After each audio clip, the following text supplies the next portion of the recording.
Hello everyone, welcome to Discord 2023 Day 4.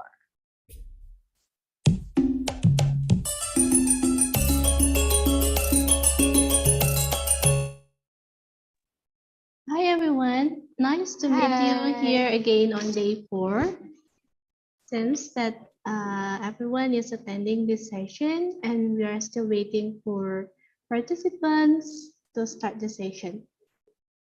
Before that, let me say hello to our keynote speaker today, Ms. Carlina Denistia. Hello, Miss. How are you today? Hi, good afternoon. I'm great. Thank you for asking. And how about you? Yeah, I'm good also. Thank you. All right. Miss Carlina, are you now staying in Indonesia? Yeah, so I'm currently staying in Solo. It's in the central Java because I am a lecturer here in Universitas 11 Maret. Wow. That's very... Miss Carolina, you look stunning today. Oh, thank you very much. Really? Oh, God. Yes, you two look fresh as well. So, are you lecturer in Universitas 11 Maret?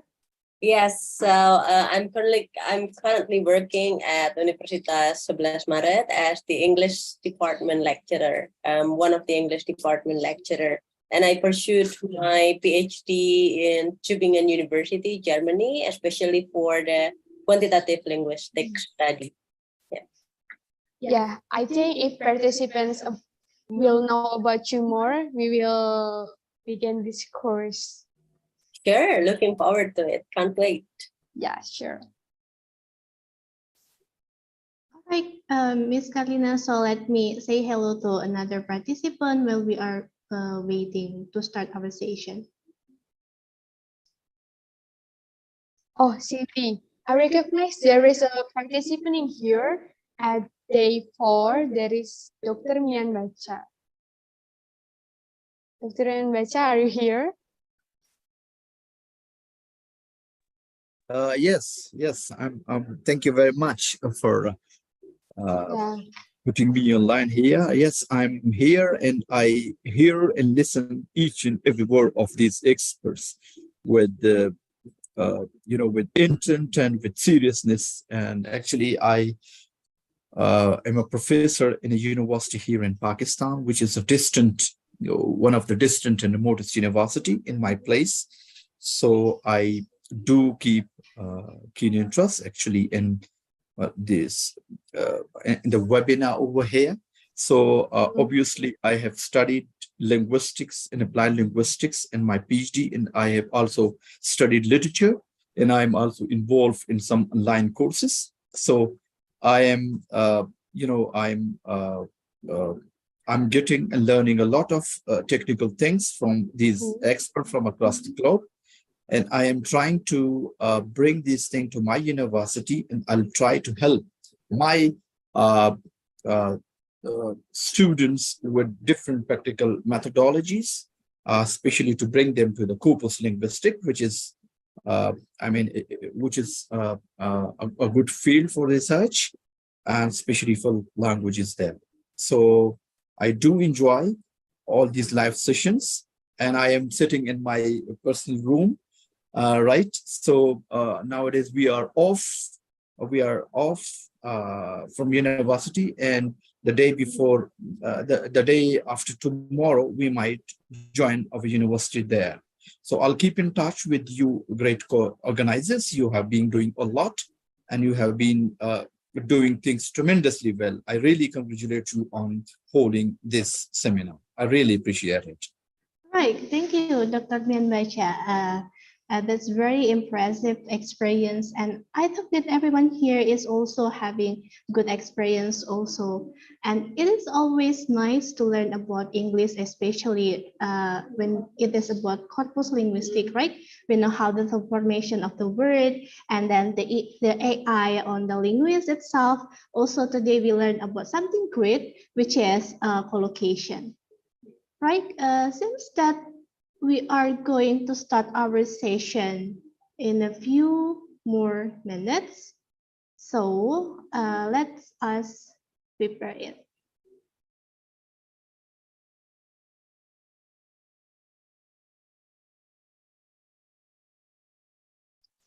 Okay, hi everyone. Welcome to Deep Scoring 2023 Day 4. My name is Rosana Argandari and my partner Cindy Nurrohmah will be your host for today's sessions. We thank you for your enthusiasm and patience during the 3 days of Deep Scoring 2023, and we are hoping that you are going to participate in all the sessions up to day 5. In day 1, we have learned how to devise a corpus based on research questions. We have also been introduced to a number of office query systems by Dr. Robbie Love from Aston University, United Kingdom. In day 2, we'll have learned how to write various queries in CQP web with Dr. Andressa Comide from Universidade de Coimbra, Portugal, and Dr. Peter Crosswhite was with us yesterday on condenses and frequentialization. All right, on today's session, we will listen to Carlina Denistia, PhD from Universitas Negeri 11 Maret, Indonesia, and she will discuss about collocation with us. But before that, let me say hello again to Miss Carlina Denistia. Hi, Miss. Are you ready to give your knowledge today with us? I think I am, Cindy. All right. So before we start our session, can we all take picture together with our esteemed keynote speaker? So please, for all participants to open your camera. All right, we're still waiting for some people to open their camera. Right.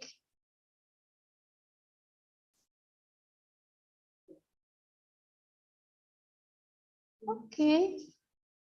So I will start counting from the first slide. So please give your nice smile, everyone. All right. 1, 2, 3. Okay. Let's move to the second slide. All right. 1, 2, 3. Okay. Thank you, everyone. All right.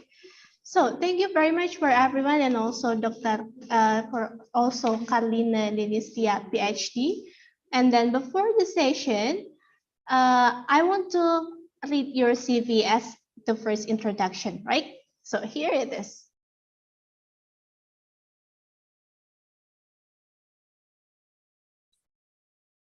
Okay, Carlina Denistia, PhD, obtained her doctoral degree in Quantitative Linguistics Department at Karls University Tübingen, Germany. Her research focus is especially on Indonesian word formation as well as word meaning. Indonesian Endowment Fund for Education granted her 4 years sponsorship to conduct a research on 2 Indonesian prefixes, P and P. Since 2016, she has been working on both qualitative and also quantitative analysis on various data using R programming language, resulting in internationally acknowledged publication. Furthermore, her excellent communication skill leads her to be a public speaking trainer as well as keynote speaker in both national and international events. Currently, she works at Vocational School, Universitas 11 Maret, Indonesia, and dedicated her knowledge for teaching, doing research, and contributing to society. If you want to know more about her, you can consult her CV or contact her via her email, and it is also uploaded in the CV. Now, it's the thing that we have waiting for, and I will hand over the session to Miss Carlina Denistia, PhD. Miss Carlina, we offer to you now.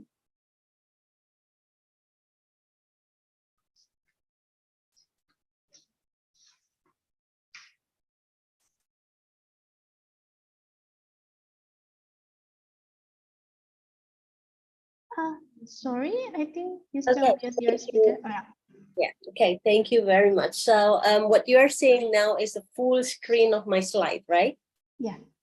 Yeah. Yes. Okay. Yeah. Thank you, Cindy, and all of the committee for making this very nice Diponegoro summer course in Corpus Linguistics. I'm very honored and I'm very excited, and also I'm very thrilled to share what I know to all of the participants who I think are trying to understand more about the corpus linguistics. And so let me introduce myself first. My name is Carlina Denistia, and I'm from Universitas 11 Maret. I pursued my PhD in quantitative linguistics, University of Tübingen. Again, I'm so happy to be here to share what I know. So it's probably quite different from the previous speaker because I'm going to ask you and I'm going to ask the participant to participate and to be involved in a certain kind of an interactive way using a very small quiz or a discussion in the breakout rooms today. And all right, so let's just get started. By the way, do you hear Azan behind my sound? Yeah. Yes. Yeah, so would it be possible if we pause for like 2 or 3 minutes All right, until the sure. Azan finishes? Yeah, thank you very much.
Hello, Miss Carlina.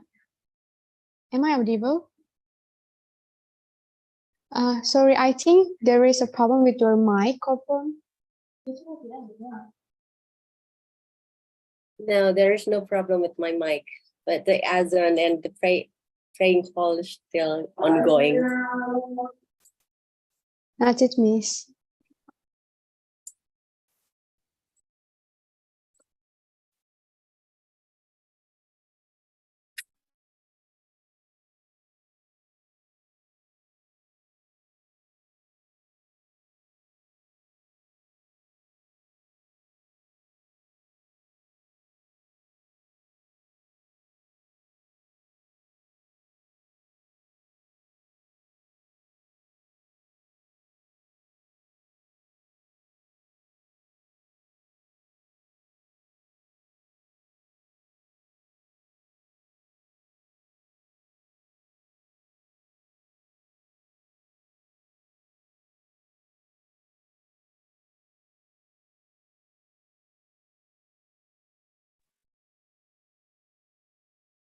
All right, I'm back. I'm so sorry, and I apologize for the delay of my talk because of this praying call, but I still find that this praying call is very beautiful, so I just don't want to disturb it. But anyway, I believe that today is going to also be a very beautiful day to start and to get to know what the collocation is.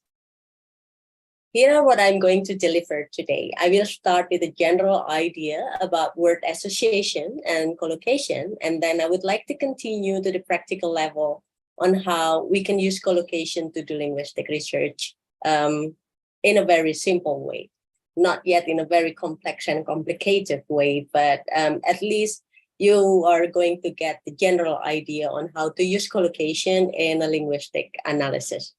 And then last but not least, I will show you how collocation might be a method to answer some research question.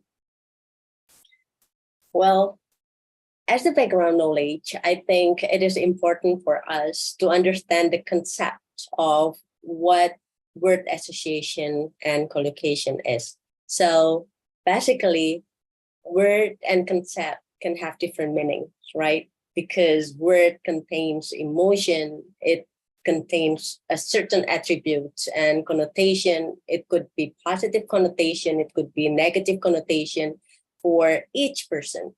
And different people might have different word association for a certain word. So an association of an individual with a word or theme may not necessarily represent a views of the thing. Well, that is why there is a method called as a word association. It is a method of testing opinions and perception by determining which words are most closely associated with one another word. There are at least 3 methods to assess this individual word association. The first one is the direct word association. So the experiment in doing the word association with this kind of method is that the researcher begin with a keyword or the theme. Then the researcher asks participants to write down all of the words that they can think of that might be related to the keyword or the theme that is targeted in the research. And then the second one is the random word association. So this experiment is began with a random word that has no relationship to the word, to the target word, to the theme, or to the issue at hand. And then the researcher will ask the participant to write down all the words they can think of that relate to the random word itself. So basically, it is quite different from the direct word association. If we use the direct word association method, we have the target words, and then we try to ask the participant to connect any kind of word that might be related to the target word. Whereas for the random word association, the participant are asked to give the random word, and then there will be a kind of a forced connection between the word that have been created and the theme is being discussed. This method is quite out of the box, which is not really preferred by some of the researcher. But to some extent, it is actually hoped to highlight some connection that might not think, but that might not be taught, or that is unthinkable, could be identified by the participants. And then the last one is the connecting word. This approach is a combination between the direct word association and the random word association. I myself like the direct word association because it's just narrowing down the target word and giving the issues, and then the participant is going to be easy to follow the method of the experiment of having this kind of a word association research. So this is an example of the word association. That is a paper by Willem J. So the topic of this paper is to see the citizen attitudes toward the public sectors and the public servant. And the goal that he want to create, the goal that is aimed at this research is that he wanted to create a tool that is beneficial for the public institution to see the image. Well, actually, the article is more complex than what I will explain here, as I only take a small portion of its analysis, which is the word association itself. So, as the first step, he explored the word association based on the publicly available data. This one. On 7,000 something, sorry, this should be here, on 7,000 something word association. And he asked the respondents who come from many professions, including the public servants and the politician itself. There were around 400 respondents to ask for their impression of what do you think, what the respondent think of a politician versus what the respondent think of a public servant. And here is the result. Figures on the left, this one, give the word clouds or any word that is associated with the politician, whereas the word on the right part is the word that is associated for the category of the public servant. To me, this is quite surprising, as the word clouds show the contrary result. Negative perceptions are related to the politician. Politicians are associated with a liar, greedy, dishonest, trustworthy, selfish, and any kind of negative comments and association. Whereas for the public servant, it serves a positive association. Public servants are associated with the word of helpful, caring, and then good, nice, government. But sometimes there is also a negative impression, something like lazy, but it's not as significant as the negative impression by the politician. So this is actually the idea of the word association itself. So that is a word. And then it's always associated with another word. It's pretty much subjective. And it is also really depending on the background knowledge of the respondents, as well as the knowledge of the respondent itself. And let's check it out. So I'd like you to access this link. I'm going to give this to the chat column. Sorry. So you can go to menti.com and then enter the code 6706384. What I want you to do is to think of a word that might follow the word linguistic. So linguistic what? And then that what? Please try to answer that in menti.com. I'm going to share the link in, so please wait for a moment because I need to open the Mentimeter. And there you go. Yeah. So I'm going to copy also the link in the chat room. There you go. It's not valid. I'm so sorry. Excuse me? The code is not valid. Is it still the same as mentioned, or use the code as you display over there? All right. So if you cannot access the code, you can just click the link that I provide in the chat column.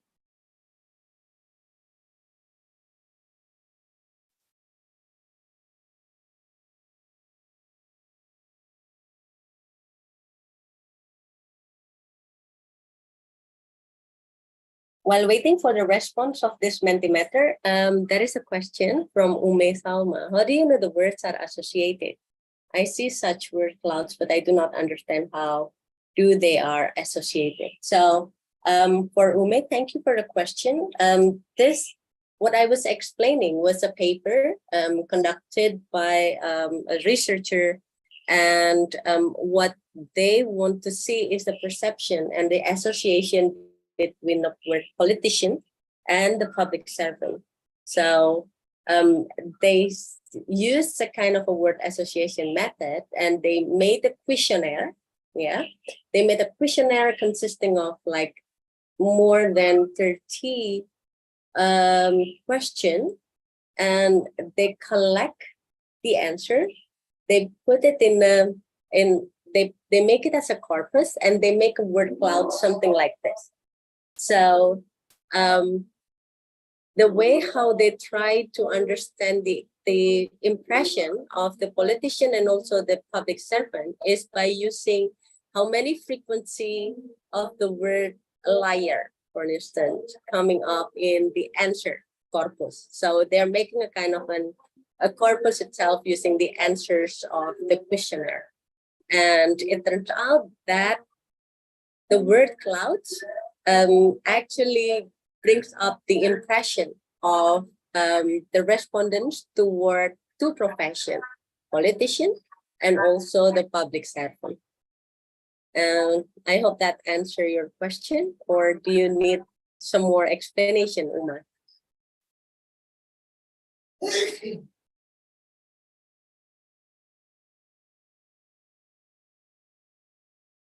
Ume?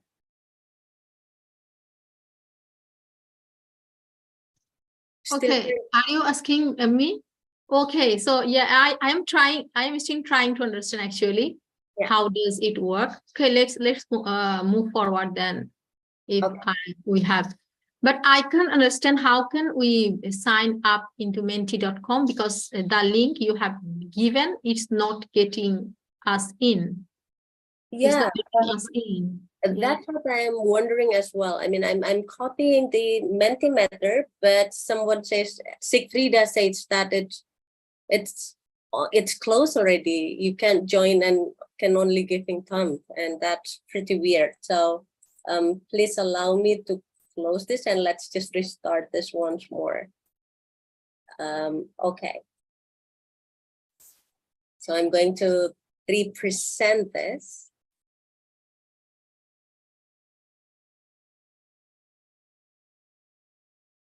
Some people manage to go to this link. I can't. Yeah, let me try this again. And the link is provided in the chat. Can anyone access that?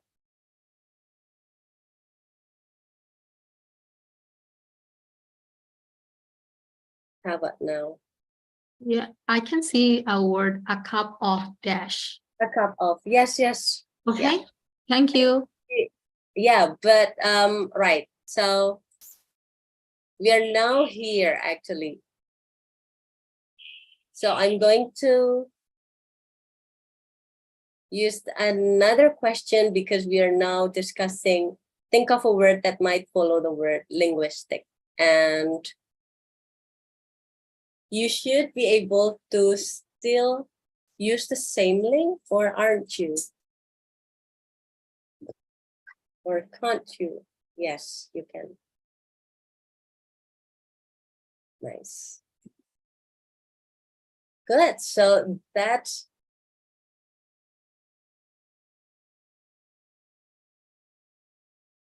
Exactly. Sadzia, words can get meaning from context, and in different contexts, how can we understand the real word association? There is no absolute answer for a real word association.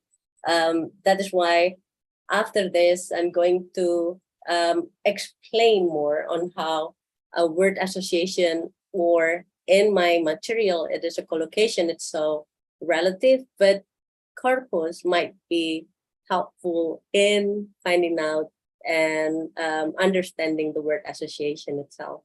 So exactly, word can be very different for people in every context. It can also mean very different. But to some extent, there is an observation of a pattern, the one that has been explained in day 1, and in day 3, if I'm not mistaken, you learned about the not the concordance, but what did you learn with Peter? Concordance and frequency list. Concordance, yes, right. So using that context in the corpus, we can narrow it down into a certain pattern of a word association. Hello. Yeah. This is not the way how the researcher, it's a question from Frida. This is not the way how the researcher collect the data from the previous word clouds. This is just a very simple, what I'm doing right now is just a very simple simulation on how a certain word can be associated with many other words. So here I have language, corpus, linguistic language, linguistics investigation, linguistic research. And the more it comes to the middle, then it means that the more people answer this word. So this is just going to give you a brief understanding and a general overview of what it is meant by the word association. Whereas what the researcher did in the previous word cloud was using a questionnaire, they collected the answer, they put the answer in the corpus data, and they analyze it and use the word association method to create this kind of a word cloud. Okay. Nice. All right. So let's see if this intuition actually go hand in hand and match with what we have in the corpus later on. Okay. So here we have linguistic theory, linguistic department, linguistic perspective, and other. That's so interesting.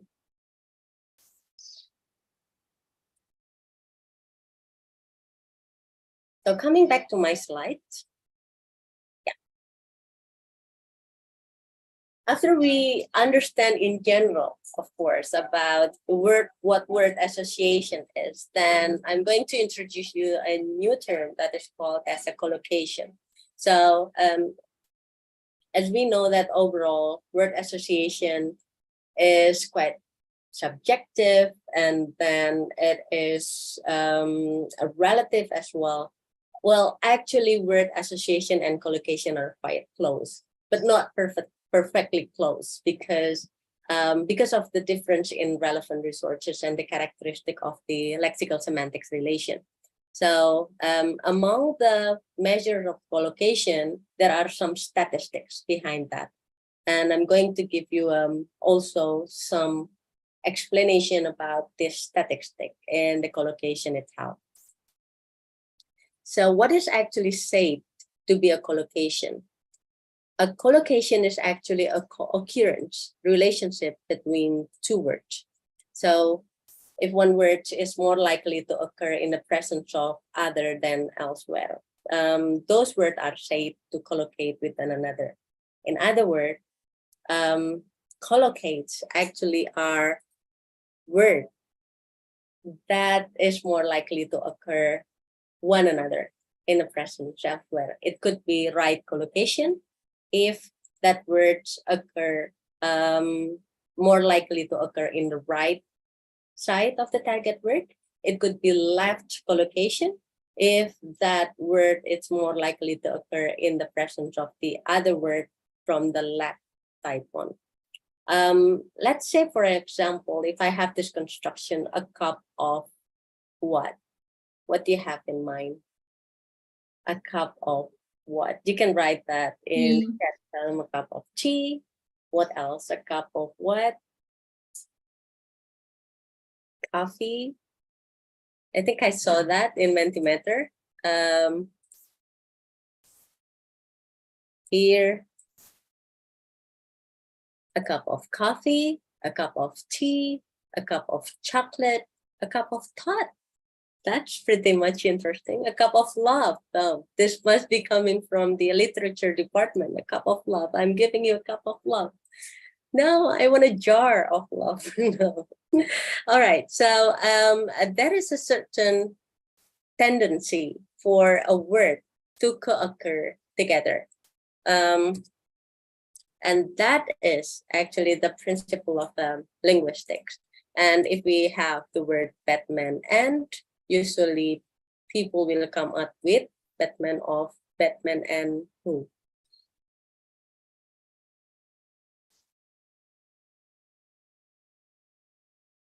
This is a cup of tea, and usually we have Batman and, yes, thank you very much. Batman and Joker, Batman and Robin, Batman and Superman. Yeah, a cup of water might be more accurate. Okay. Yeah, I'm just going to take all of the answers for now before I go to the corpus and see what the data tells us. So in order to find a collocation, we need to define two things. The first one is the note, which is the target word, and it could be more than one word. So we can have a cup of something as the note. And we also need the collocate. So the collocate is any word in the target word's neighborhood. So it could be 5 words to the left, it could be 5 words to the right, or even narrower. I only want to know the collocation of a certain word with the window span of 1 word to the right and 1 word to the left. So we should consider two things in order to understand the analysis of the collocation. It is the note and also the collocate. This is for examples in Indonesia. In Indonesian language, we have the word kaprah, which is normal in English, and it tends to be used in a negative context when we try to analyze it in a concordance analysis. So we could see that here, I'm going to translate this to you who do not really do not speak Indonesian language. So pengamat luruskan salah kaprah soal draft RUU Cipta Kerja. So here in the first search of the Google search result is about the misuse of the national law, and then some people try to fix it. And then on the second one, it's the context. 7 hal salah kaprah saat new normal diberlakukan. It's the context about the misunderstanding of the new normal during the COVID-19. And based on the observation, kaprah has a high left collocation with salah. So here we have the keyword in context, KWIC. Here we have kaprah, and when we check it, it has a very high number and frequency of the left collocation with the word salah. However, the question is, when kaprah has the left collocation with salah, does salah also have the right collocation with kaprah? Salah. Yeah, so salah here means wrong, okay? And when salah here has, when kaprah here has the left collocation with salah, then do this collocation actually apply the other way around? So I mean, if I love you, do you love me? So if kapra has the high left collocation with salah, the question is then, is salah has the right collocation with kapra, which salah means it could be actually, it means, so salah means wrong, okay? So is salah highly collocated with kapra? This is the answer. When I search, yes, salah means wrong. So when I search salah in keyword in context here, and I limit the salah into the right context, what it entails is actually not kapra. So although kapra is highly collocated with salah, it doesn't necessarily mean that salah is also highly correlated with kapra. It turns out that salah is highly correlated with satu. Satu is one, but it is a compound. So it's not wrong one, but salah satu is one of something. So salah satu is a compound and it is very highly correlated. It's okay. I'm going to the chat. So whoever wanna ask question in the middle of my explanation, because this is a sharing session, and I want you to actually get the idea of what I'm explaining. So feel free to just chat and I'm going to respond it. All right. So from this example, we observe that collocation is related to concordance, right? So actually we get the collocation based on the context. I still remember someone's in the beginning of my talk says that, but word association is really relative to the context. And there you go. Collocation really depends on the concordance of the target word itself, right? And there is a question. Does it mean that every word has collocation around them? Yes. So every word has collocation because word cannot stand alone and word is not analyzed isolatively. So we need to see the context and we can have the collocation analysis in it. This is another example. I'm going to take this into a simple linguistics analysis. So let's take a look on how collocation is used in a simple analysis here. So allow me to give you a little background on this news. Perbedaan mudik dan pulang kampung menurut Presiden Jokowi. So just to give you a brief story and overview of what's going on behind this news, during COVID-19, the President of Indonesia forbade the citizen to do mudik, and mudik is homecoming, okay? Which is, to me and to most of people, it is homecoming during Idul Fitr. So Idul Fitr is the last day of Ramadan month. It is the fasting month. And on this occasion, the President of Indonesia forbade people to do mudik because during COVID-19, we have a very limited mobility and we cannot just simply travel outside the town.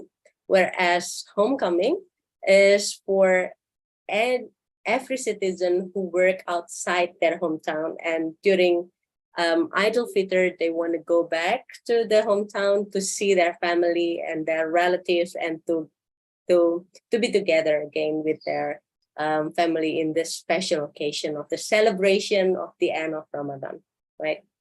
So our president forbade that. We cannot do mudik here. On the other occasion, the president said that the president allows pulang kampung. So he allowed pulang kampung. This one. This is quite problematic because to us as the native Indonesian, we see that mudik and pulang kampung are to the same thing. Mudik is homecoming, and then pulang kampung means going back to hometown. But our president said that no, mudik and pulang kampung are two different things. How are they different based on our president's perception? Mudik is only for Idul Fitr, whereas pulang kampung is for other reason.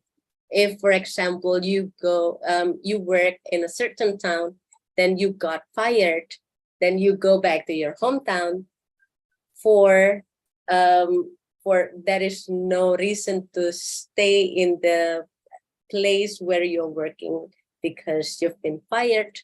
So you need to do pulang kampung. So that is actually what is explained by our president, that no, mudik is only for Idul Fitri. So you cannot do mudik, but you can do pulang kampung. Then as a linguist, I am curious, is it true that my intuition is incorrect? Because my intuition said mudik and pulang kampung are different. So I tried to check it in the corpus and use the collocation analysis using the corpus linguistic in Cikipi web to understand this mudik and pulang kampung. So this is another news. Jokowi is our president, said mudik dan pulang kampung itu beda, which is translated into English, mudik and pulang kampung are two different things. Here are, so in this case, I checked the co-occurrences of mudik and pulang kampung. I checked the collocation of mudik and pulang kampung. And here are the lists of the words that collocates with mudik: penyeberangan, lebaran, kampung, menggelar, antisipasi, menyiapkan, and other words. And here is the list of the word that is collocated with pulang kampung. Well, what is interesting is that we have two words that collocate with mudik and pulang kampung, namely lebaran and fenomena. So mudik here is homecoming, and pulang kampung to me is still also homecoming. Lebaran is the Idul Fitr. So that is the Indonesian language of the Idul Fitr. So mudik collocates with lebaran, pulang kampung collocates with lebaran. And here we have fenomena, which is translated into English, that is phenomenon. And mudik is also a phenomenon in Idul Fitr. Pulang kampung is also a phenomenon in Idul Fitr. So there is actually quite similar context where mudik and pulang kampung are used, right?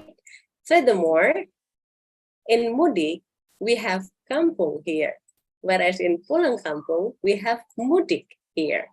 So from here, from this surface observation, I can conclude that, well, mudik and pulang kampung occur in the same context. They are their collocates are similar. So I think that these two words are just similar words. Yeah. And then I'm going back to the question, how do you do this? How do you do all of this? How do you come up with the list of this word when we only have a word here? So this is how we generate the collocation of the target, but I'm going to show you here. So I'm pretty sure that you are quite familiar, at least these 3 days, and this is the 4th days, you are quite familiar with the Cikipi web, right? So when I'm asking you, think of a word that might follow the word linguistic, I check in the Cikipi web, and I use 2 corpus, the Indonesian corpus and also the English corpus. So in this data, this one, the first measure is actually, I want to see how often the word linguistic occur with a word something else.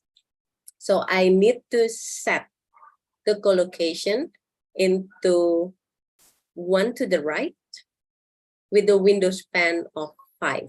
what is it all about? We're going to practice this right after I'm explaining the slide. Okay, so here I want to see, because what I want to know is actually the word that might follow linguistic. So I need to see the word that is one word to the right of the word linguistic. So I use linguistics as my note, and this is what the Indonesian corpus gives us. Here we have linguistic terapan, which means applied linguistics in English, and then linguistic macro, that is macro linguistics, and linguistic modern, which means modern linguistics, and then linguistic Arab, Arabic linguistics, and then linguistic traditional, which means traditional linguistics. Whereas for the British corpus, we have linguistics discipline, linguistics institution, linguistic primary, linguistic subject, and also linguistic department. So from here, we actually see the difference between the linguistics in Indonesian corpus and also in British corpus. This is quite reasonable because we have different phrase structure. In Indonesian, usually we have the head of the phrase in the first word of the phrase. Whereas for the English language, we usually have, in a noun phrase, we usually have the head in the end of the word. I mean, in the second word, if we have two words, right? So now we're going to go to the practice. I think the committee have shared you the link of the handout that I'm sharing in the Google Drive. So please, you might open the handout. You might start opening the handout on page 2 here. We're going to try to find the collocation of the word linguistics, which result in something like this. Okay. I'll hold on. Yeah. So this is the handout.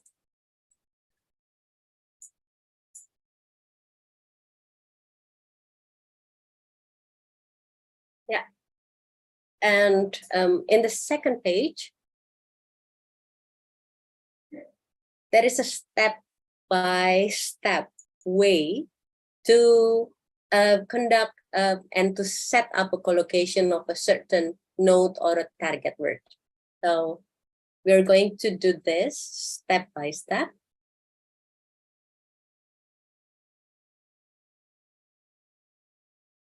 Please, if you wanna do this together with me, then you can open the CTP web and start to log in.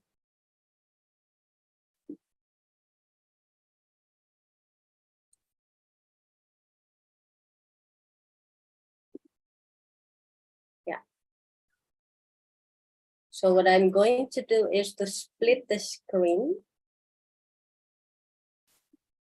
and share this with you so that this is the guidance and this is the way how we do the guidance, okay? First, of course, we need to log in.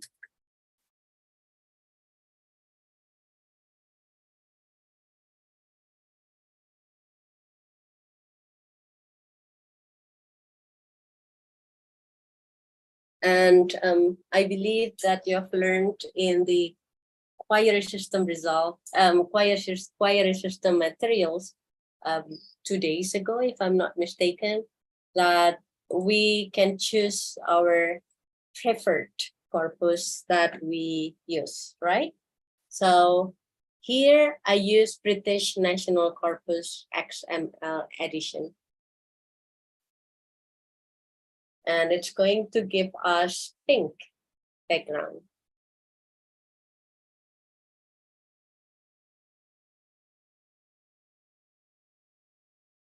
Then, as we want to know what the collocation, the right collocation of the word linguistics, here we can put the note to linguistics. And it will give us the concordance of the linguistics, right? Is it too small for you? I mean, do I need to make it larger?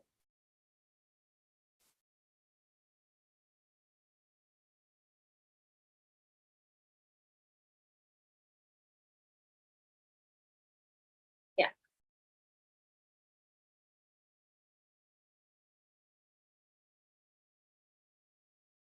Then now we can set the we can set the display to show us the collocation of this word, of this linguistic, okay? Then we can choose the choose action here and go to collocation.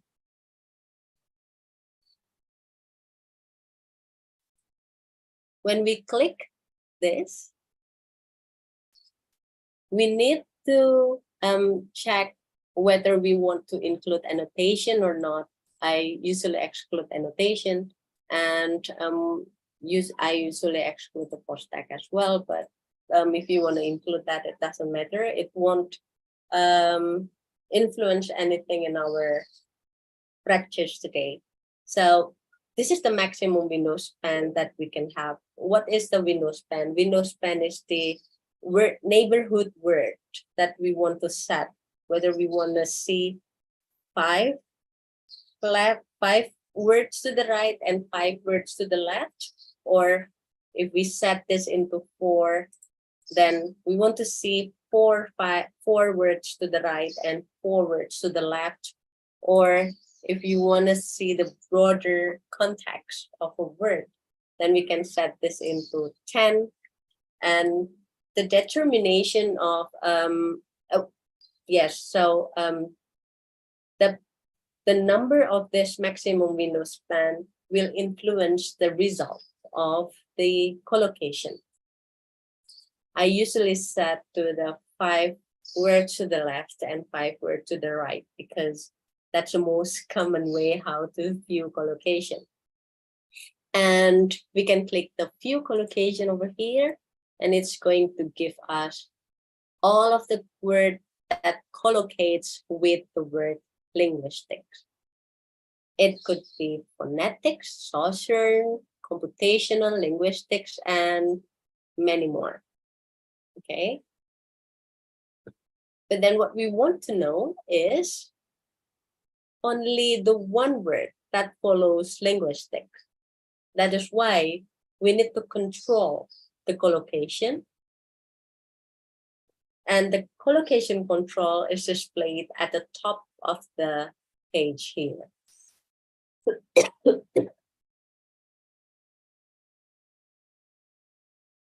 So, sorry. Since we are doing this together, okay, please let me know if you are not landing on the same page as mine at this moment.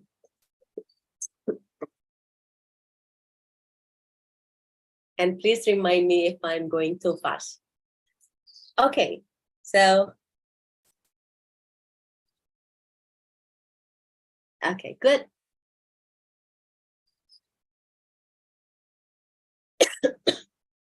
Right, let's continue before I answer the question. So what we want to know is exactly the right word that follows the linguistics, the word linguistics, right? So here we can control the collocation in the window from 1 to the right and collocation window 2, 1 to the right, because we exactly want to know what the word follow the word linguistics. And there you go. We come to discipline, institution, primary, subject, and department as what is captured in the handout here. How about the other control? Here, we can also control based on the word form. If we want to control based on the word form, it is based on whether the word is adjective, the word is, if we check based on the word tag, yeah. So if we use the word form, we're going to be displayed to the word, right? But if we set it to the post tag, then we're going to be given to the part of speech, probably. So linguistics is mostly followed and collocates with now NN1 and AG0. We can check what it meant in the in here.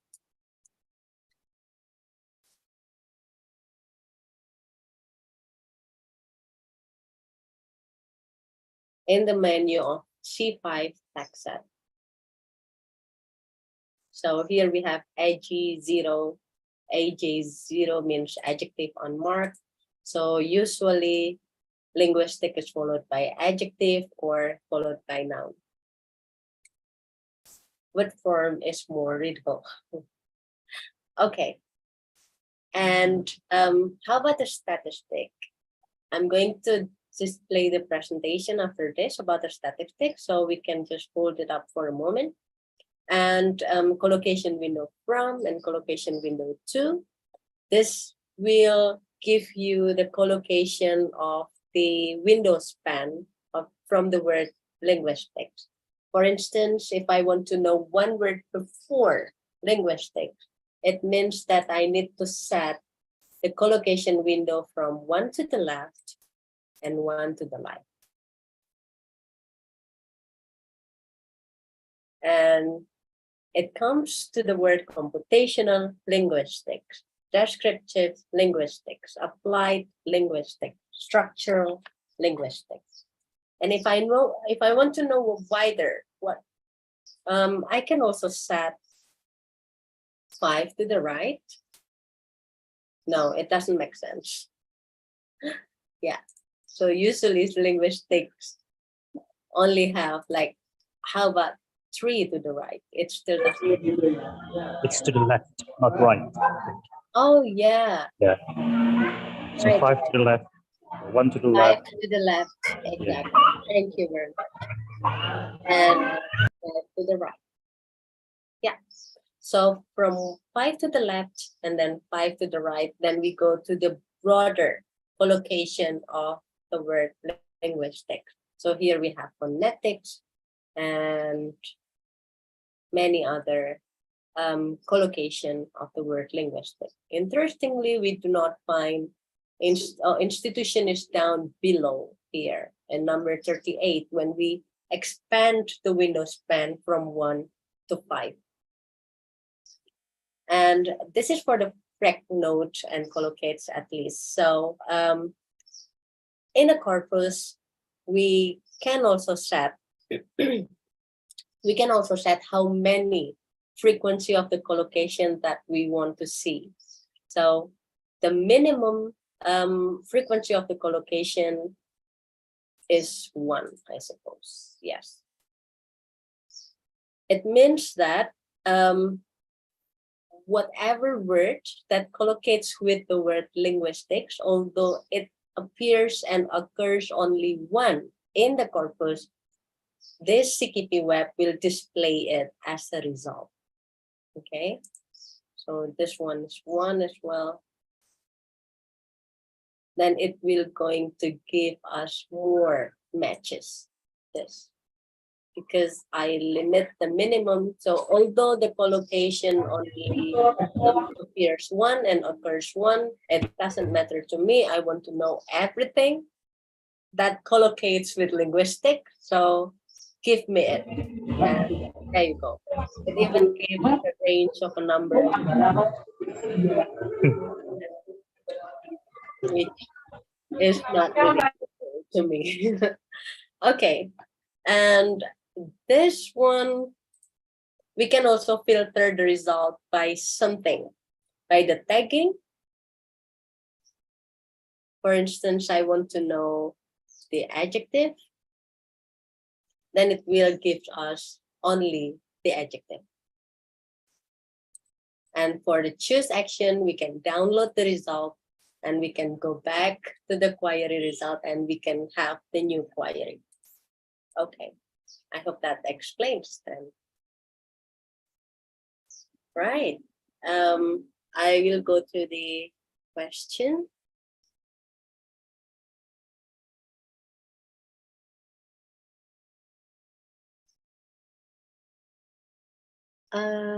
Yeah, ma'am, there are some other collocation those on the way there.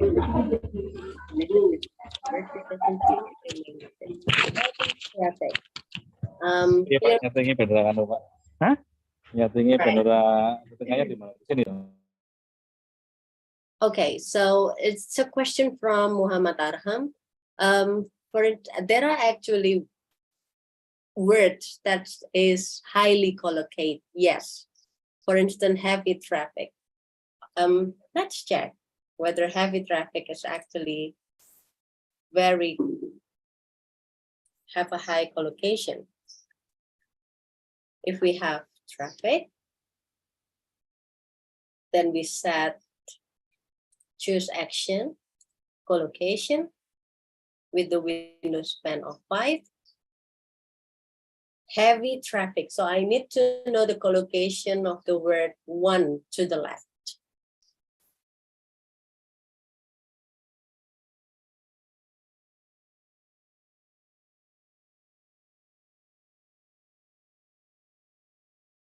Well, then heavy is an adjective, so I can limit the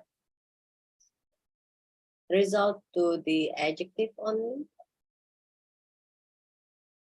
Yes. Okay. Well, it turns out that heavy is in the 13th ranked rank of the collocation with the word traffic. The first one is bypassable and then vehicular. Yeah. So yes, there are words that are very highly collocated, but we need to check it again in the corpus whether that word is really statistically highly collocated. All right.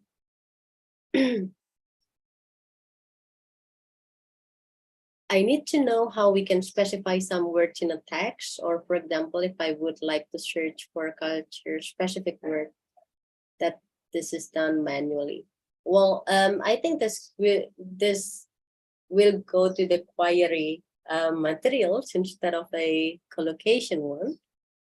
And is the Leipzig Corpora collection in CKP Web? Yes, it is. I can show you. Back to CKP Web main menu, then it has LCC Indonesian 2022. This is the Leipzig Corpora collection. LCC stands for Leipzig Corpora collection. Yeah.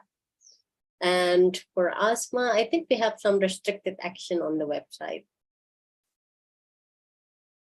The tag function doesn't work for me. Can you please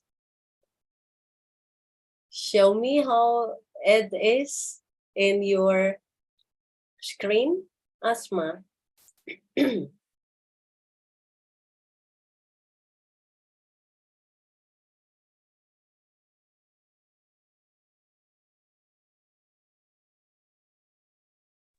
Hi, morning. How are you?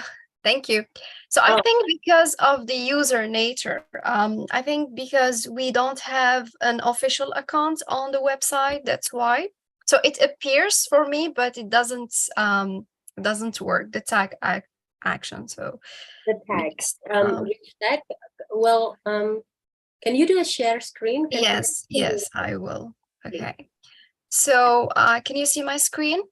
Not yet at this moment. Yes, now I can. Okay, so you see here, it appears to you and you can control it, but for me it's restricted, like I can't.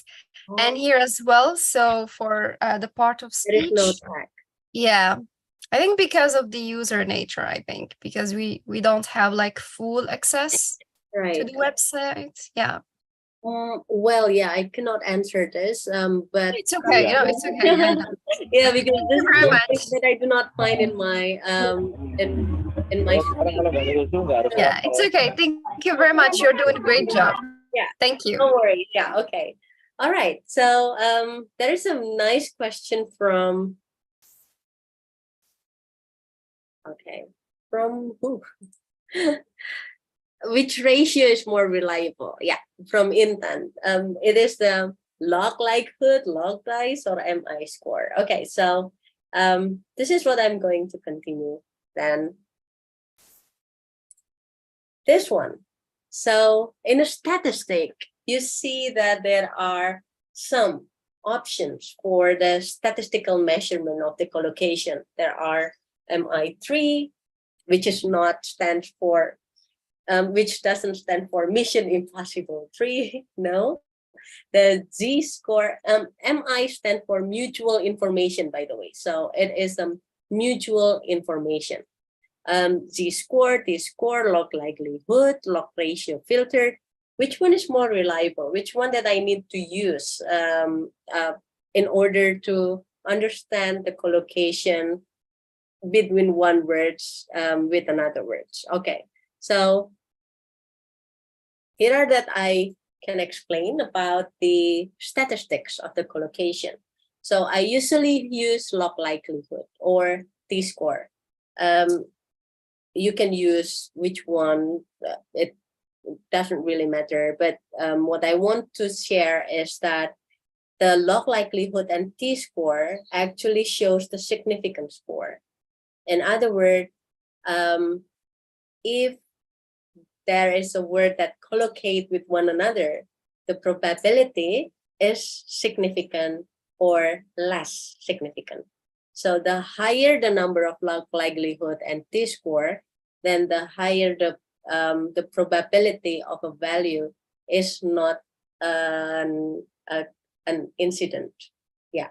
So that is actually the log likelihood and the T-score. So if we have the high number of the log likelihood or the T-score hood, it means that the higher the number of the higher the value of this task, then the more significant the co-occurrence of these two words or of the words with the target words or with the node word. Then the second one is the mutual information or also log ratio. It is actually depends on the size effect score, which I do not really prefer because to some extent, this statistic give a very high number on the very low frequency of the co-occurrence. So for instance, if we set the frequency node to 1 and frequency collocate to 1, then it can give us a very high number of the mutual information or also log ratio number because the size of the corpus matters. And then the Z-score and the dice coefficient is the combination between the log likelihood and the mutual information. Which one is beneficial? It really depends on the research that you are doing. If you have a very rare genre of a text, for instance, then probably log likelihood is going to be useful. So it really depends on the research question that you are asking and also the type of the corpus that you are using as well. Okay, and now we go to the using of the collocation. This part is quite interesting to me because you're going to be in a breakout rooms, all right, for about 20 minutes to answer the question. of what is the difference between delicious and tasty. So here we are going to explore the CKP web in BNC Corpus, British National Corpus, and you can take a look at your handout again. There I gave a practice and also a guidance of the step-by-step analysis and the way how you could try using collocation in answering what is the difference between tasty and delicious. So there you go to the practice.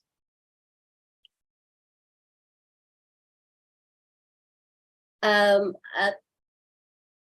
going to give you time for about 5 minutes to read the practice. And if you don't understand what you need to do, please ask here in the main session. Meanwhile, the committee will assign you into, will set the breakout rooms so that you can go to the breakout rooms right after we discuss this practice.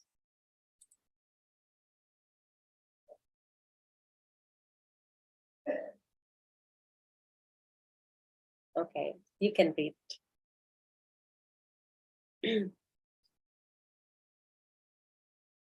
For the committee, has the breakout rooms been ready? All right, sure, Karina. Ready. We'll set that right now. All right.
Okay, so in the practice,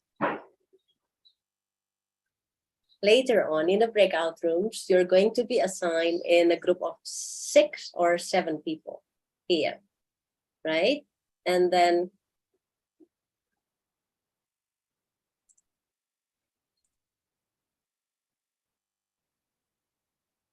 what I need you to do, hold on.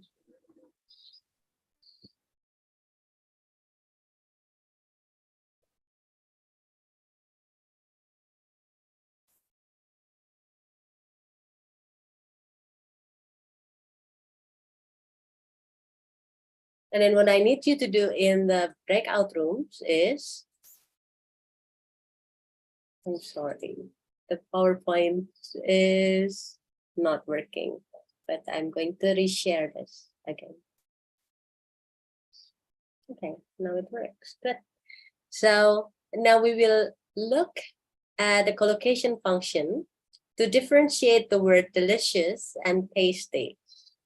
And in the breakout room, please discuss, do you think that the word delicious is used in different contexts from the word tasty?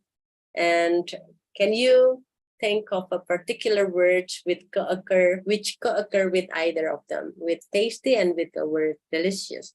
And what's the semantics difference between the two based on the observation? So your task is to search the two words delicious and tasty in CKP web using BNC British National Corpus HTML edition to find and to identify the semantics differences between the two. And in order to do this, we will use the collocation function of the BNC web. All right, I think it's clear. And If there is there any question related to what you need to do in the breakout rooms?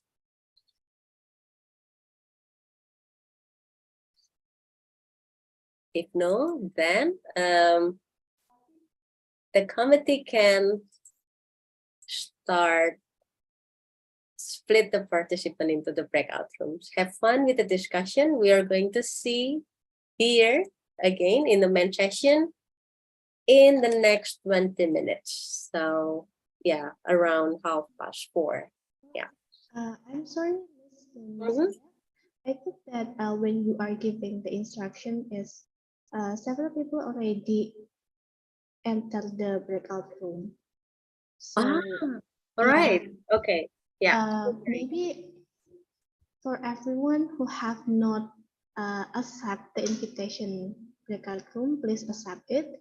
And then I think Miss Carlina, you could we place you to maybe entering the breakout room one by one to giving the instruction or how to make it easier. Okay. All right. I'll do that. Thank Yeah. you. Thank you.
For the committee, how about the other one that is not assigned yet? Could you please assign them into rooms? Yes, ma'am. We can assign the participant into the breakout room, but the participants should accept. I see. So they're not accepting the Yeah. invitation to the breakout room. Okay. Yeah.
All right, for everyone who is still in the main room, please enter the breakout room as we have assigned you.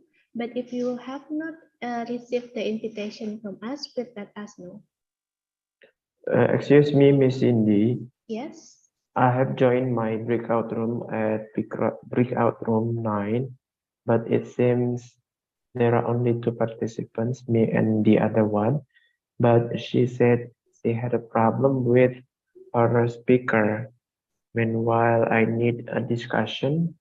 I need a friend to discuss this task. So can you assign me to another room with more number of participants? All right, sure. All right, sure, sir. Thank you for let us know, and we will assign you to the new room. Thank you. With more numbers of participants, so I can ask. Yeah, sure. All right. Thank you for let us know. Thank you.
Hello, Anna.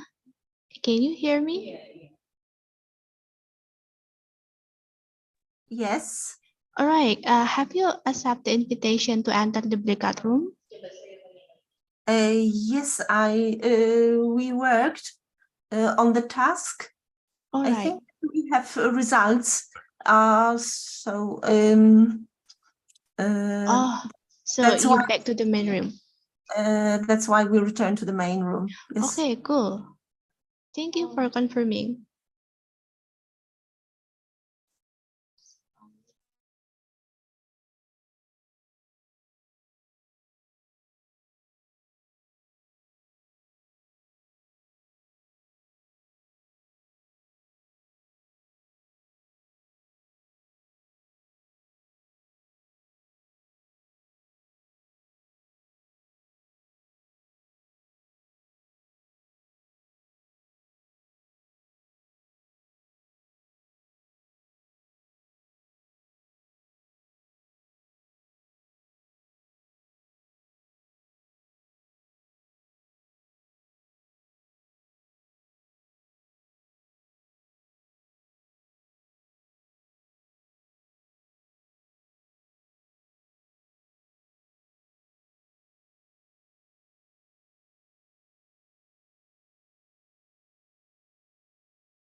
Hi, committee. Rosanna, Yes, yes, Bu. I think it's a time for you to take back all of the participants to the main session. Okay, noted. Thank you, Bu, for information.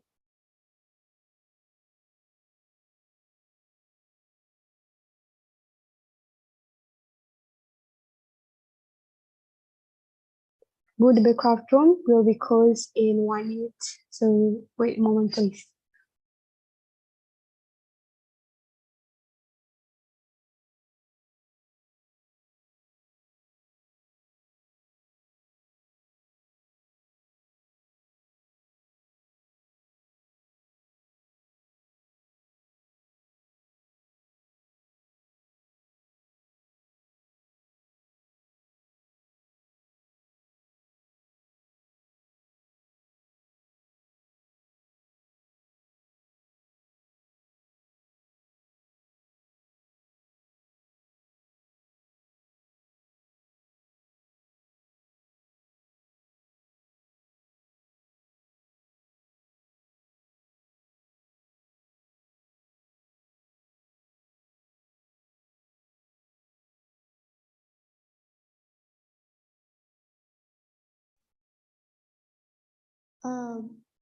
Miss Carlina, so we have closed the breakout room, and I think that everyone is now in the main room.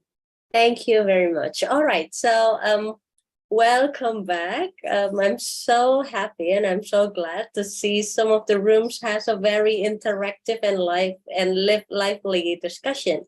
And also I talked to some of the participants and they found that there is a nice observation about the difference between delicious and tasty. So the session is for the sharing session of what you have found in your breakout room discussion. So it's no longer about me talking to all of the participants, but it's about sharing the finding of the breakout rooms discussion. So anyone would like to share their finding of what the difference between delicious and tasty, please? We will try. Okay. Okay. And you can do the share screen as well. Good. Okay. All right. It's you here. Sorry. Okay. So for the first question, we will now look at the collocation function, and then we have access to CKP web.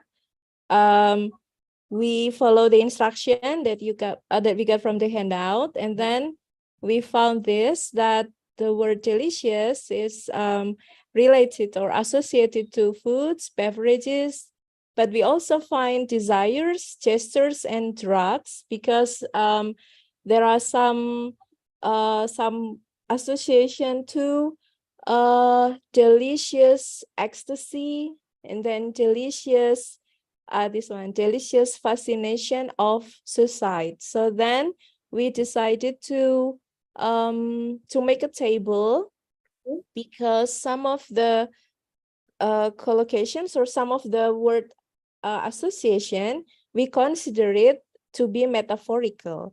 Yeah. So because of the limited time, we only have one sample. So for example, fascination of suicide, the concordance, we check it to know whether it's metaphorical or not. And this one, we decided to be metaphorical, because fascination of suicide here representing a feelings instead of delicious that is related to food or beverages. If there are some of my group members may add some information, please do. Okay, and then tasty, for tasty, it is also related to foods, beverages, but we find ideas, discount, prices, and rumors. We also took one sample of metaphorical one. This is tasty discount. We do not find delicious discount, but tasty discount. It means that very beneficial for customers, as all of us love it. Okay, as for most common collocates of tasty, we find that there are 8. 8 collocates. Those are morsels, morsel, dishes, meal, treat, food. And then because I think we put tokens, so there is this symbol and then the word "and." Okay. As for the word delicious, it is more diverse. We have 24 tokens, seafood, recipes, meal, and etc. And so to answer the question number 3, how delicious and tasty are in semantic differences, we find that there are some similarities of collocates. Those are meal, and then food and dishes. However, for delicious, it is specific for seafood instead of food only. Okay, so I think that's all from me. Anyone from my group want to add information? Thank you. You did a perfect job. Thank you so much. Thank you for representing us. Okay, thank you very much. That's a very nice observation. And the good thing about this analysis is you go back to the previous materials, which is concordance, to make sure that a certain meaning has a metaphorical meanings. And that's really important. I mean, we cannot only rely on the table of the collocates. It's a table. It's a word plus collocation, another word plus the statistical number.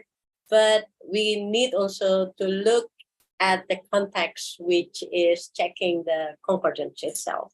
Yes, so you found that the similarity that is interesting, that it can mean some metaphorical meanings. And for this one, I wonder, because for number 4, most common collocates of the tasty, there is the word I that you find here. Is that I or punctuation? Oh, that's a punctuation. Punctuation, yeah. Yeah, so you can probably limit the filter the collocation into noun only, so that it's not going to display punctuation and also conjunction like and. Yeah.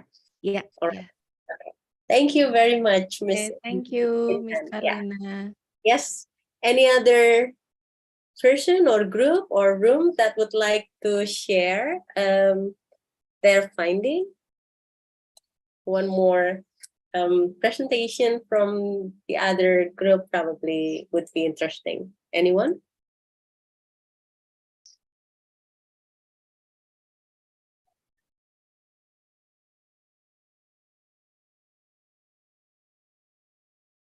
Okay.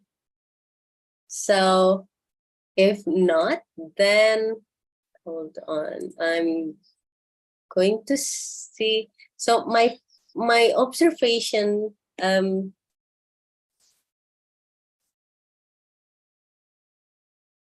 is showing me the difference between delicious and tasty this way.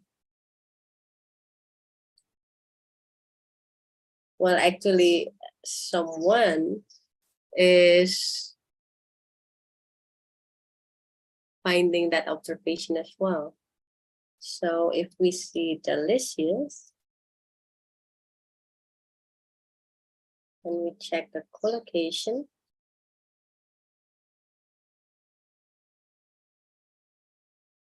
and I want to see if one to the right and one to the right, what it modifies.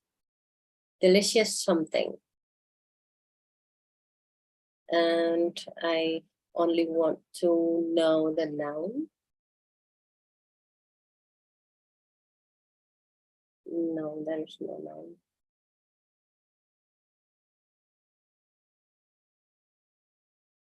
Yeah.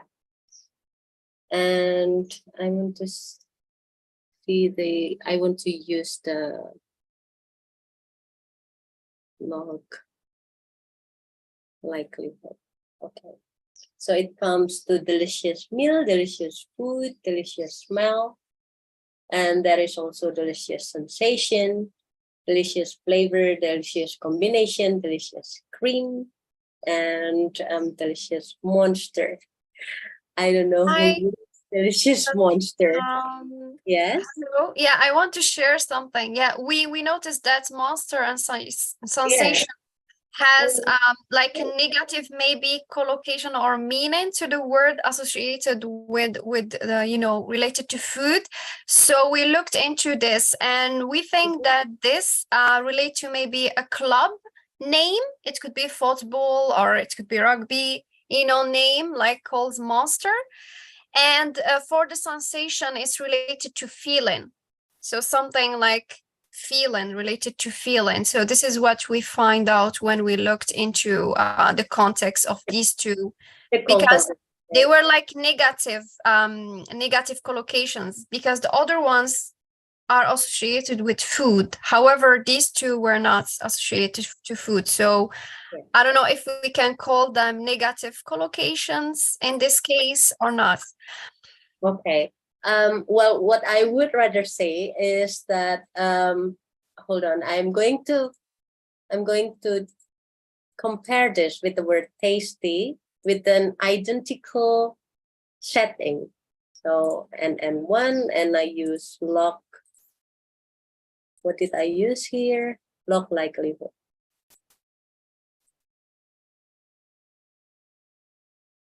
For the word morsel, for the word tasty, we have morsel, meal, food, and treat. And so if you want to conclude that the word delicious could probably have a negative collocation, you need to check whether previous research has ever discussed about that. And probably you could also check what negative collocation is defined based on the previous research, right? But it's safer to me, for me personally, to say that the word delicious is used in a wider context than the word tasty, right? We can have sensation, delicious feeling, or we can also have delicious smell, while intuitively we probably think that the word delicious and tasty are mostly used for food, which is not really correct, actually, because when we take a look at the corpus, then there is certain differences between delicious and tasty, in which the word delicious is widely used, is used wider compared to the word tasty, because tasty can only explain for nouns here if I limit the collocation into the noun at the right collocation. Tasty morsel, tasty meal, tasty food, and tasty treat, right? While for the delicious itself, it's safer for me to say that, oh yeah, okay, so delicious is used in a wider context rather than tasty. Is it okay for you if we temporarily conclude this way for our brief observation? Yes, of course, yeah. Okay, good. So thank you very much for sharing. And I think we still have another 10 minutes before we come to the end of this session for question and answer. Cindy and Rosanna, probably you can lead the session.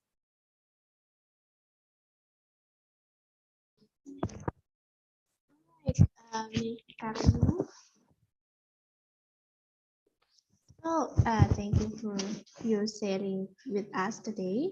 And I thought that everyone is also enjoying the session. But before that, I want to hear what do you think about our session for today, about the participant, maybe miss, are they doing very well, or are they having great discussion? Because we know that you also joining the discussion for some group, right? Yeah.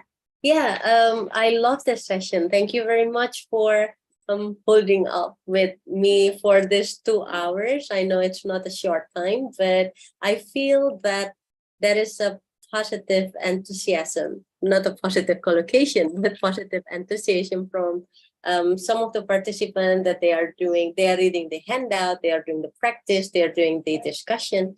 So yeah, I'm happy to be here And I'm happy to see that the participants are really active. Right. Thank you, Miss Carlina. Then, can I ask a question to Carlina? Oh, yes, go sure. ahead, Yes. please. Oh, all right, sure. Actually, sometimes I feel that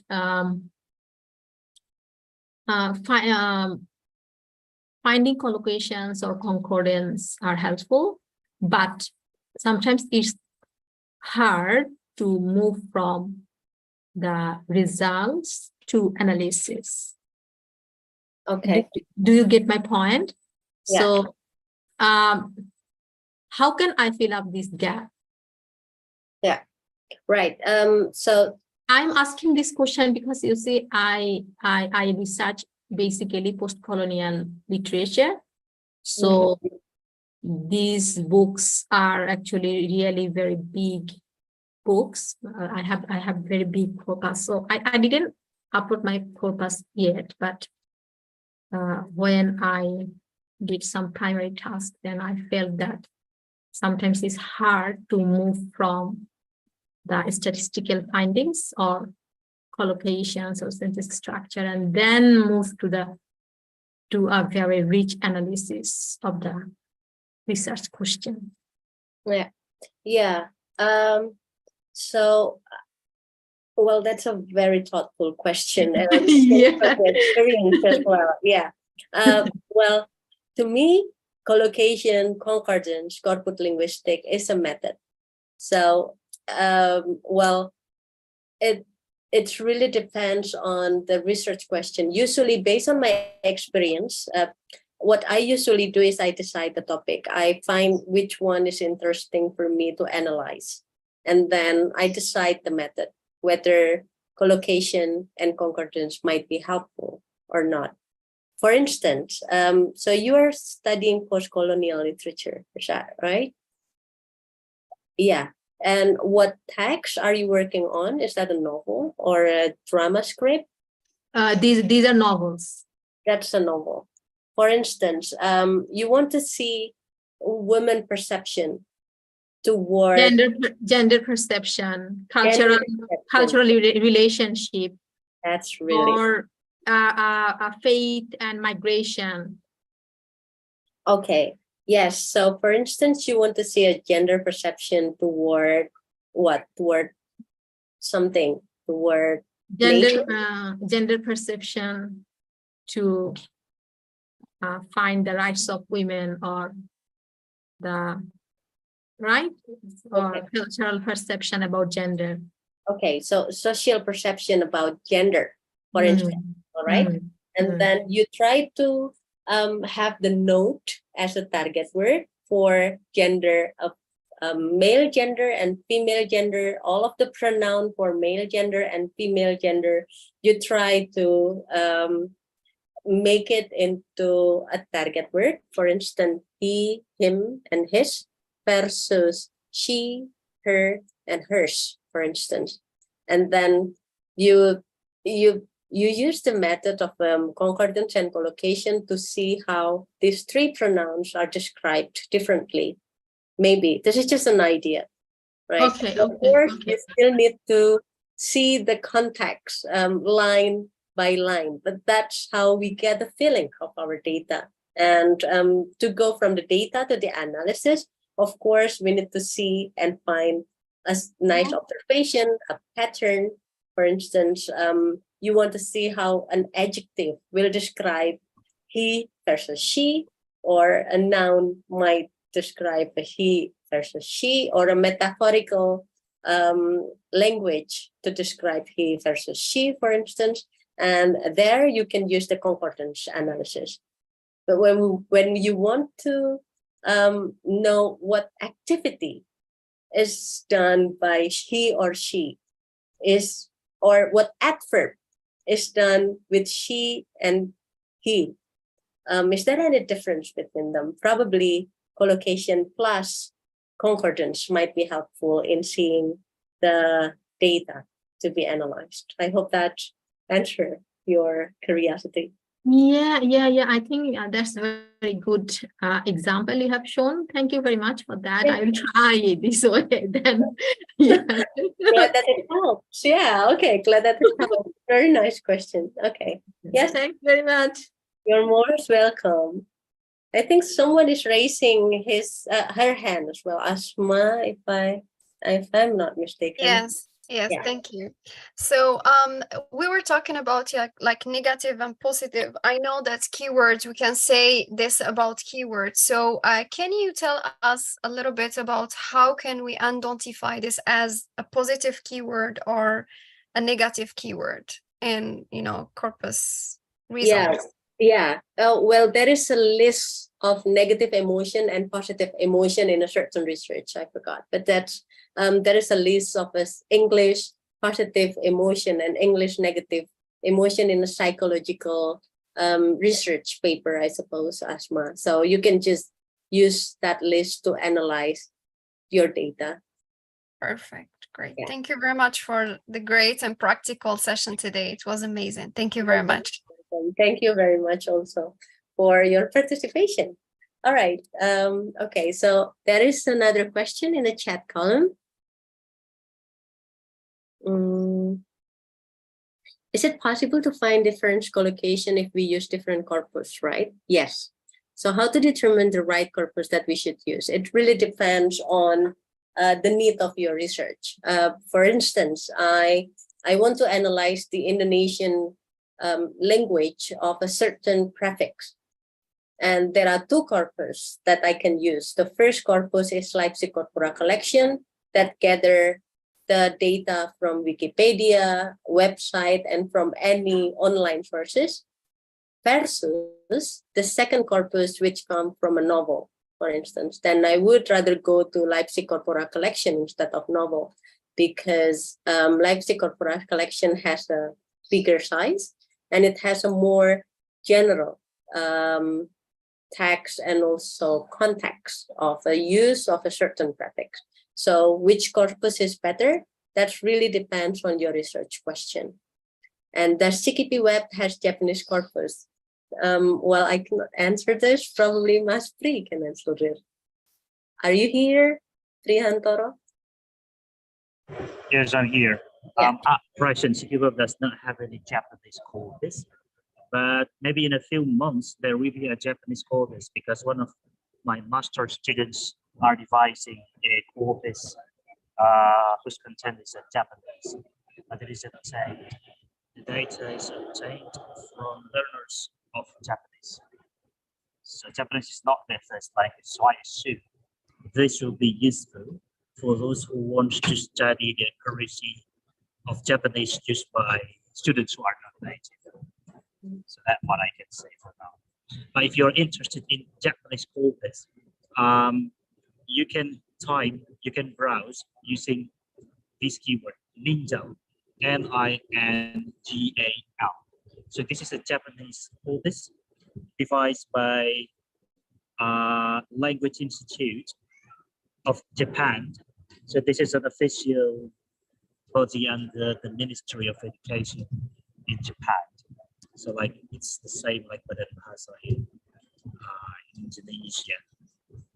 So there is a large corpus of Japanese, and that you can use CKP Web to index the corpus. And if you have access to Sketch Engine, there is also a large Japanese corpus. So just type Japanese on the search box, and then you'll find, I think, 1 or 2 Japanese corpus. And there's also a parallel corpus of Japanese with so many different languages. I hope that answers the question. Okay. So If the not, answer feel is, free to elaborate. yeah. So the answer is not at this moment.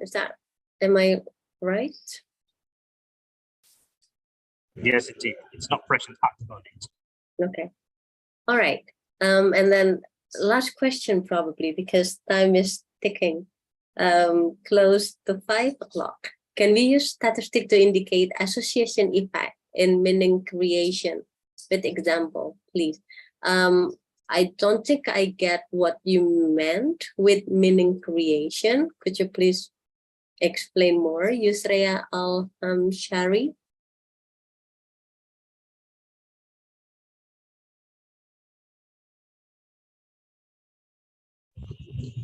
While waiting for Yusrea to respond to answer the next question, which is about whether or not we can index our own corpus in SQL, and the answer is yes.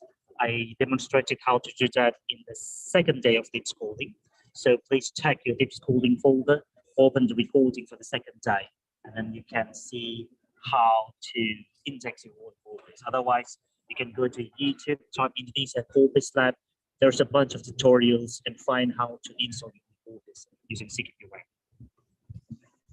Yes, that's right. Okay, so I think that's all. I replied the question about meaning creation in chat column, but time is almost up, so I'd better to give up the floor to the committee. Thank you very much. So this is the end of my presentation. This is the end of my session. I love being here, and I hope that you can get something from what I share, and I hope to see you again somewhere in a good occasion and better occasion. Wassalamualaikum warahmatullahi wabarakatuh. Waalaikumsalam warahmatullahi wabarakatuh. Thank you so much, Ms. Karana Deniste, PhD, for your excellent presentations. The session was fun and insightful. Everyone enjoyed the sessions. Before we leave the meeting, would like to inform you a few things. First, we have distributed the attendance list for the sessions. If you have not marked down your attendance, please do so. We will let the form open the few more minutes. Second, if you are still have any questions for our keynote speaker, or if there is any questions left unanswered, you can let us know and we will forward your questions to our keynote speaker. Alternatively, you can email our keynote speaker directly. The email is present in the CV. And the third, make sure to always check Deep Scrolling Google Drive folder. Presentation files from all keynote speakers from day 1 to day 3 link to the recordings of the past sessions, and all relevant materials have been updated. All right, everyone, I want to give you a hint for tomorrow. We will bring you to the Diponegoro special lecture. For this lecture, we are happy to welcome Dr. Rafaela Bottini from Lancaster University, United Kingdom. So, see you tomorrow and enjoy the rest of your day, everyone. Bye, everyone. Bye, everyone. Thank you, Ms. Bye. Thank you. Bye, thank So you. much, Ms. Karana.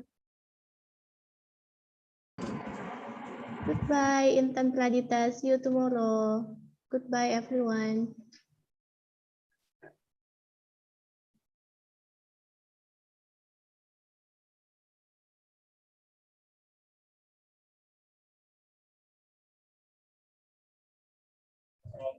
Ada yang minta attendance di chat, kirim lagi di chat. Oke, Kak.